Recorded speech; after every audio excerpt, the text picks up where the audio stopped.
Guys हमारी कल के एपिसोड में आप देखोगे कि इन स्कूल से रोती हुई जब घर आती है तो आयशा उससे कहती है कि बेटा तुम रो क्यों रही हो, क्या मसला है, सब खैरियत है।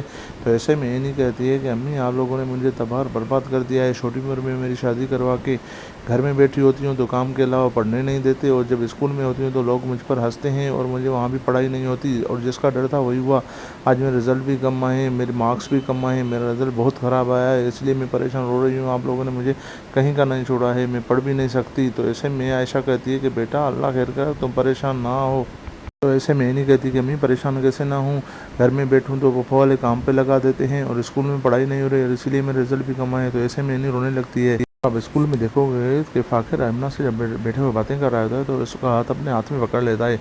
तो ऐसे में आमना कहती है कि तुम फ़ाखिर ये मत भूलो कि तुम एक शादीशुदा लड़की हो और ये क्या कर रहे हो, मेरा हाथ क्यों पकड़ा हुआ है, छोड़ो, सब देख लेंगे, क्या सोचेंगे, और अपनी पढ़ाई पर दवा जाओ, तो मुझे ऐसे तंग ना किया करो। फ़ाखिर आमना से कहता है कि तुम ऐसे क्यों ट्रीट कर रही हो, हम दोनों एक दूसरे से प्यार करते हैं। तो ऐसे में आमना कहती है करते हैं थे, अब नहीं करते, क्योंकि अब तुम एक शादीशुदा लड़के हो, वो अलग बात थी और अब अलग बात है। ऐसे कह के आमना वहाँ से चली जाती है और फ़ाखिर से कहती है कि आइंदा ऐसा कुछ बंद नहीं करना, लोग क्या सोचेंगे।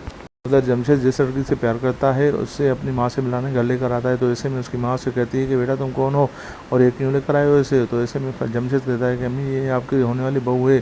तो ऐसे में उसकी माँ परेशान और हैरान हो जाती है और जमशेद को कहती है कि इसको छोड़कर आओ घर, मैं तुमसे बाद में बात करती हूँ। जमशेद जब लड़की को घर छोड़कर वापस अपने घर आता है तो उसकी अम्मी उसे कहती है कि ये तुम्हें क्या हो गया और क्यों लेकर आए थे ऐसे, मैं तुम्हारी इसके साथ शादी नहीं करवाऊंगी, तुम अभी छोटे हो। तो ऐसे में जमशेद कहता है अम्मी आपको हो क्या गया है, मुझसे मुझे अब आप शादी नहीं करवाओगे, मैं ऐसे ही शादी करूँगा। तो ऐसे में जमशेद की अम्मी कहती है कि माँ की बददुआ ना लो, माँ की बददुआएं लेने वाला कभी खुश नहीं रहता। आयशा एनी के बारे में बात करने के लिए समीना के पास आ जाती है और कहती है कि एनी जब स्कूल से आई थी तो रो रही थी क्योंकि उसके मार्क्स वहाँ भी कम आ रहे हैं, और वो कह रही थी कि मुझे स्कूल में लोग तंग कर रहे हैं और मुझ पर हंस रहे हैं क्योंकि मैंने छोटी उम्र में शादी की, और जब घर में आती हूँ तो पप्पा वाले मुझे काम पर लगा देते हैं, ऐसे में पढ़ाई कैसे करूँ क्योंकि मेरे ऐसे इसीलिए ग्रेड्स कम आए हैं। तो ऐसे में आयशा समीना को कहती है कि मुझे डर है कि इसकी ज़िंदगी हमारी तरह ख़राब और बर्बाद ना हो जाए जैसे हमारी तरह हमारी हो गई है यहाँ पर। तो ऐसे में समीना आयशा से कहती है कि तुम परेशान ना हो, फ़ाखिर ने अपनी ज़िम्मेदारी उठा ली है और वो खुद भी पढ़ रहा है और मेहनत भी कर रहा है। तुम एनी से कहो कि वो अपनी पढ़ाई पर तवज्जो दे और खूब मेहनत करके पढ़े।